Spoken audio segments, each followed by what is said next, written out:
السلام عليكم ورحمة الله وبركاته.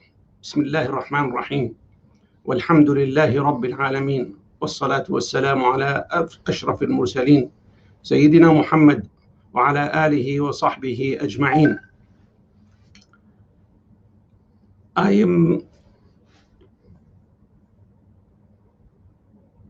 We will be talking, inshallah, about the Paycheck Protection Program and how to make sure that it will be forgiven once we receive the funds. But till people begin to come to this webinar, I just would like to remind everybody of the beauty of Ramadan, the fact that we are given this opportunity once a year to elevate our iman, to try to have our sins forgiven. As the Prophet ﷺ tells us, من صام رمضان إيمانا واحتسابا غفر له ما تقدم من ذنبه. Meaning that if you were to fast Ramadan with believing in its the sanctity of it, in the importance of it, in the fact that you are worshiping the Almighty God and hoping for a reward from Allah subhanahu wa ta'ala, and only from Allah subhanahu wa ta'ala. Allah subhanahu wa ta'ala promises to forgive everybody's sin who does that. Let me begin by talking about, I am as executive director of NAIT. I feel obligated to at least talk about NAIT a little bit. NAIT is a Waqf organization that was started in 1973 to protect the properties of Islamic centers or Islamic organizations. And alhamdulillah, at this point, we have approximately 260 centers under the Waqf program, with almost over 400 properties also under the protection of the Waqf program. We have a number of services. We've had a number of services during the years. Early in the 1980s, when Islamic books were not available, we made sure that we had the ATP, which basically produced Islamic books and translated Islamic books from Arabic into English to make it available to Islamic centers and to the Muslim community. And then when we didn't have the distribution channels ready at the time, we actually established the Islamic book service. And then, once that need was satisfied, we walked away from it, because our purpose is to try to make sure that the Muslim community is well served. We also call the Islamic Centers Cooperative Fund, where abbreviated ICCF, and the ICCF is really a way to allow Islamic centers to invest their excess funds or their endowments without risking the principal or any accumulated earnings that may come up. Meaning, we have a takaful concept that protects the principal, and we do that by having a reserve from earnings that will not allow the principal or the accumulated earnings to decline. As you can see, the volatility of the equity market now, and it's really very reassuring to those people who with ICCF accounts that they will they know their funds are secure and they will not be declining as the market declines. Let me begin now by talking about the Paycheck Protection Program. Most of the people who have already applied should have received the funds. Now, once you receive the funds, you need to be able to use those funds in a manner that meets the terms and conditions set by the SBA and the bank. It's very important to follow the details of how to do it, to make sure that when you apply for forgiveness, you will be forgiven. Now, one thing that we need to begin to, when you applied for the loan, you certified to the SBA and to basically the federal government that current economic uncertainty makes this loan request necessary to support the ongoing operation of your application,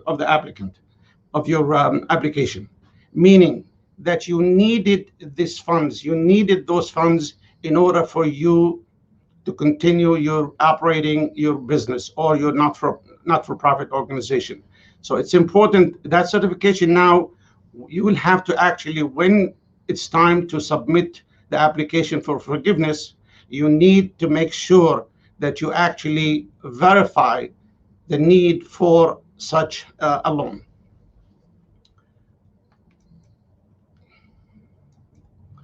Now, things we need to know about this PPP.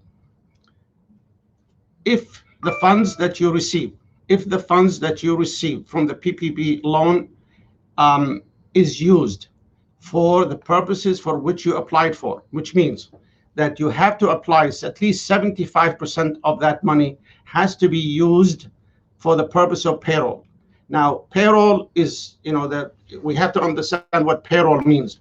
Payroll means salaries, wages, cash tips, payment for regular leaves of absence, payments for sick pay, separation fee, compensations, group health insurance, all of that, retirement benefits, meaning that if you have a retirement benefits, some not-for-profit organizations basically match, say, 3 to 4% or 5% to an IRA. So you have to make sure that you pay this amount. You have to make sure that you pay this amount during those 8 weeks in which you have a window. The minute you get the funds from the PPP loan, you have 8 weeks to basically spend that money, and you need to spend it in a manner that is consistent with the application.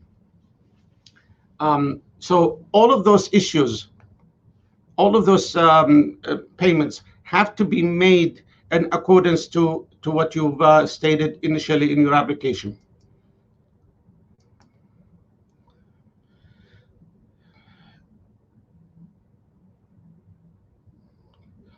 As I said before, you have 8 weeks in which to spend this money and to make sure that it's spent in a manner that is consistent with the terms of the application.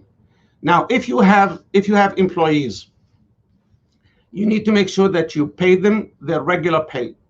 Do not pay them less than 75% of what they used to receive prior to February 15th. Meaning that do not go and reduce their pay, and then, because if you reduce their pay, they will also reduce the amount of the loan that will be forgiven accordingly. So you need to make sure that you do that. Now, you also have to make sure, for some people you need to also maintain all your employees.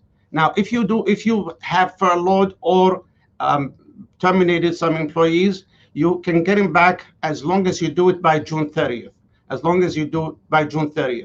They will allow you to at least get the credit for payments to those employees.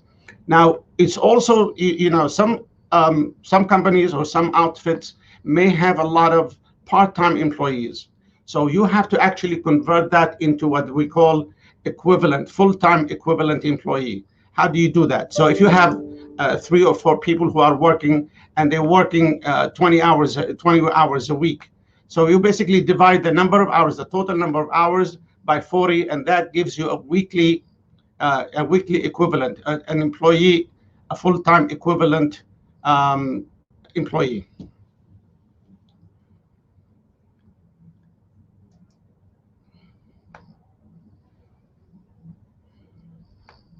Now you can spend also, when you applied for the loan, if you know what the calculation that you've made, you basically made a calculation based on the average salaries and wages that you paid during the year, and then you multiplied it by 2.5%, which means that half a percent that they gave you they give it to you to pay for mortgage payments, for rental, for utilities. So if you have those expenses, what you need to make sure is that any interest or any rental or anything that you were already committed to it prior to February 15th. You mean that you cannot begin a rent, you start paying yourself a rent, somebody else a rental expense that you did not pay in the prior year. You cannot have, if you have an interest, any interest that is applicable to machinery or leases or whatever, all of that would fall within that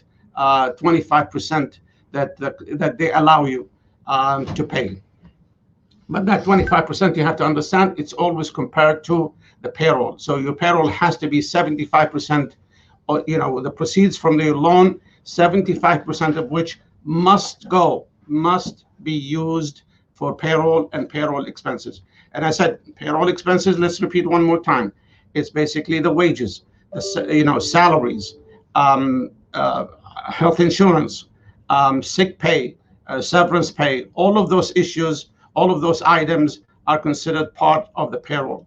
Subcontractors who are being paid by a 1099 are not part of the payroll. So you need to make sure that you know what the payroll encompasses when we use the word payroll.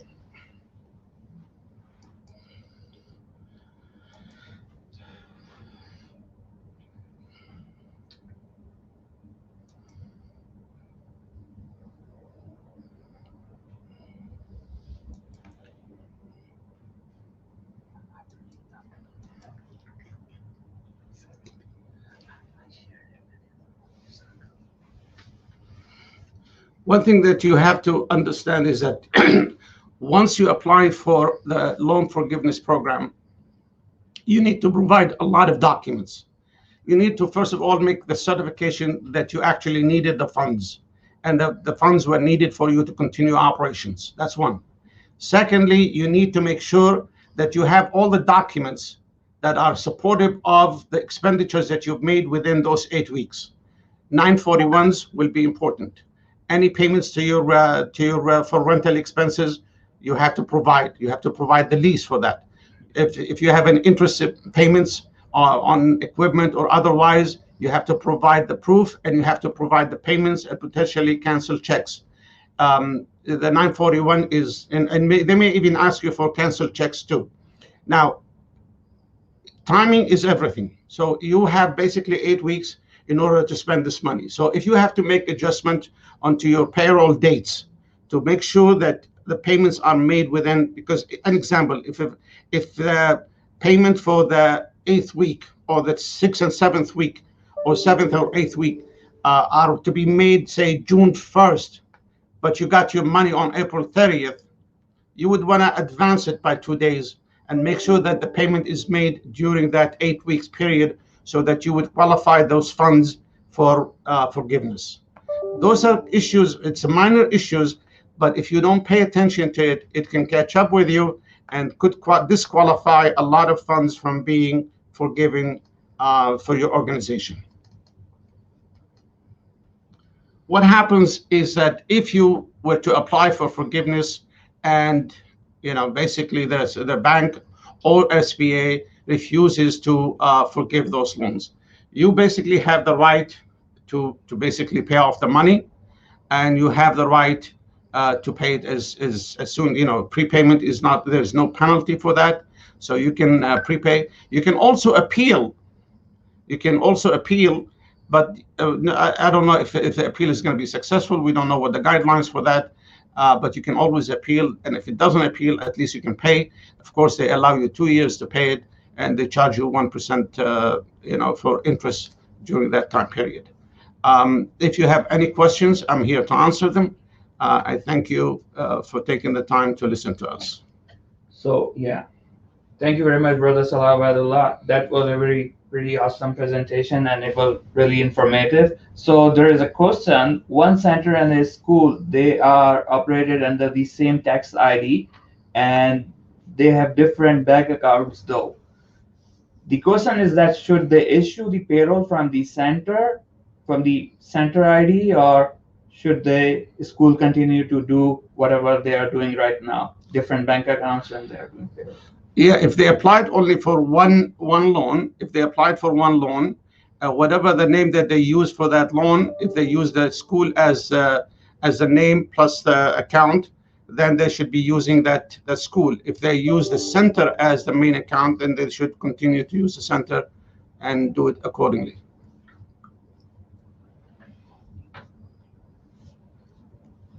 Go ahead. And when does the 8-week window start? The 8 weeks window start the minute you receive the funds from the SBA, the minute you receive it. So if you receive it on May 1st, that's when it begins on, for 8 weeks from May 1st. If you receive it on May 2nd, it starts 8 weeks after May 2nd. So it's always going by the date that you receive the funds, not the date that you applied for the loan, it's the date that you received the funds. So there is another question that if someone has scheduled bonuses at the end of period, can they include those bonuses? They include the bonuses, but the bonuses most likely will be prorated for the 8 week period, not for the entire year. And how about the housing allowance and other benefits that they give?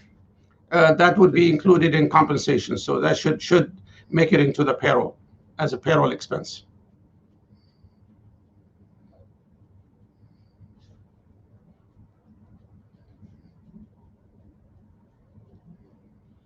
And will the NAIT loan pupil centers, they get loans from NAIT, Alhamdulillah, NAIT sanction loans to many Islamic centers for different projects. So people have questioned that should the NAIT loan be considered for the PPP?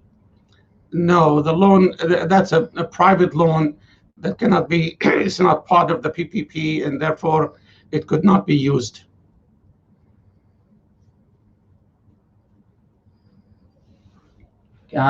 People, they want to know, okay, how to calculate the PPP loan forgiveness.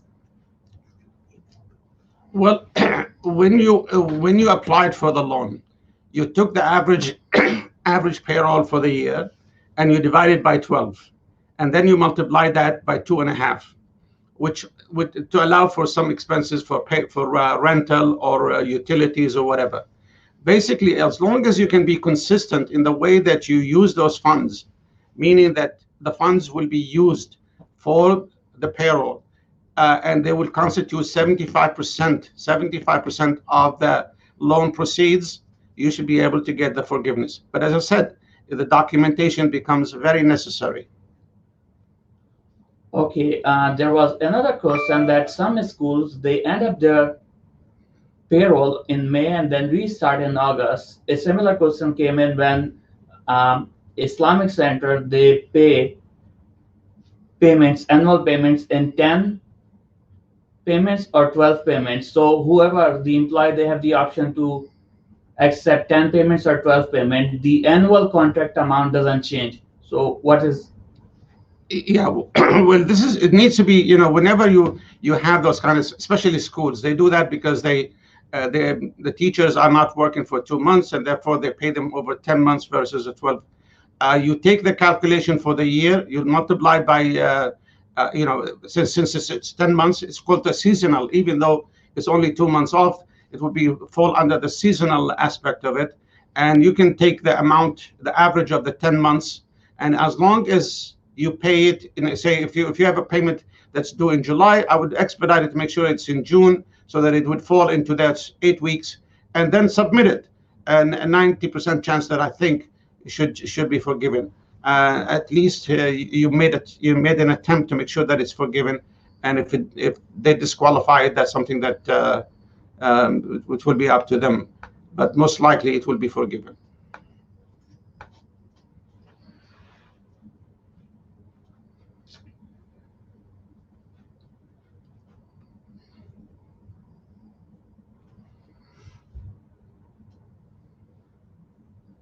How about the mortgage payments? The mortgage payments are, since they are due and they have to be paid, they are part of that 25% extra that the PPP loan gives you in order to pay. So you can either pay interest, a mortgage interest, or mortgage payments, rental payments, all of that can be paid.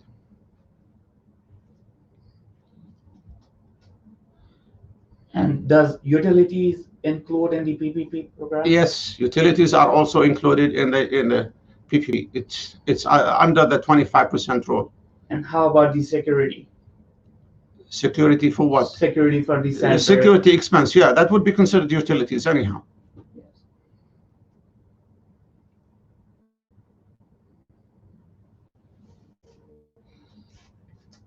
So, yeah. How about the worker comp and general liability payments? Are they qualified? They also qualify. I would include workman's comp as part of probably the payroll, even though there is no guidance on this issue. But I think it's always been considered a payroll expense. And which payroll taxes are included? The payroll taxes, yes, payroll taxes, state payroll taxes, unemployment taxes, any taxes that the employer pays for the benefit of the employee, yes, but not the withholdings, not the withholdings. So do not confuse that.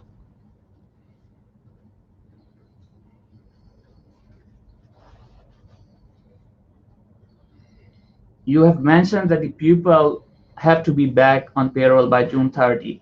However, the 8-week period would have expired by then. How does this work? Well, to be honest with you, the guidance on that one is I mean, they're basically saying that if you somehow they rehire the employees by June 30th, they will somehow give you an allowance for his compensation. How does that work? I'm not sure about that exactly, but I can, that's something that needs to be explored a little bit further.